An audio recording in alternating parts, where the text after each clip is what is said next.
দর্শক, এবার জানবো রংপুর বিভাগের খবর। পেট্রোল পাম্প ধর্মঘটের সবশেষ অবস্থা জানাতে যোগ দিচ্ছেন সহকর্মী বাবলুর রহমান বারী। বাবলুর, রংপুর পেট্রোল পাম্প ধর্মঘটের কি প্রভাব পড়েছে জানাবেন?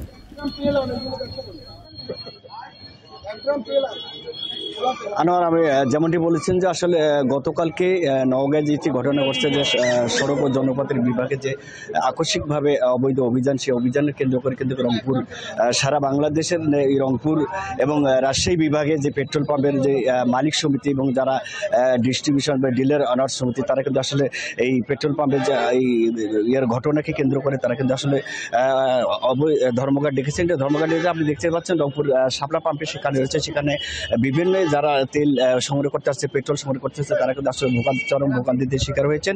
আপনি দেখেছেন বিভিন্ন যানবাহন তারা কিন্তু এসেছিলেন সকাল থেকেই পেট্রোল পাম্প অবস্থান করছিলেন তেল নেওয়ার জন্য বা পেট্রোল নেওয়ার জন্য, সেটি কিন্তু তারা না পেয়ে তারা চরম ভোগান্তিতে পড়ছেন। অনেকে বলছে যে আসলে এই আকস্মিক এই যে আসলে এই তেলের পাম্প বা পেট্রোল পাম্পের যে ধর্মঘট, সেটি কিন্তু আসলে তাদের মাঝে চরম উত্তেজনা দেখা দিয়েছে। আসলে কি ঘটনাকে কেন্দ্র করে এই তেলের যে পেট্রোল পাম্পের যে আসলে এই মালিক সমিতি এবং তারা অনার্স যে অ্যাসোসিয়েশন, তারা যে আসলে ধর্মঘট ডেকেছে, সেই বিষয়ে কিন্তু আসলে জনগণের মধ্যে একটু আতঙ্ক বিরাজ করছে যে আসলে তারা আকস্মিকভাবে অনেকে তেল না বা পেট্রোল না পেয়ে কিন্তু তারা আসলে বিভিন্ন এলাকায় যাবেন, সেখানে কিন্তু তারা যেতে পারছেন না। এই কারণে কিন্তু আসলে চরম ভোগান্তিতে পড়ছে এই রংপুর তথা উত্তরাঞ্চল জনপদের মানুষ। তো এই ছিল আমার কাছে রংপুর পেট্রোল শাপলা পাম্প থেকে সর্বশেষ তথ্য। আনোয়ার,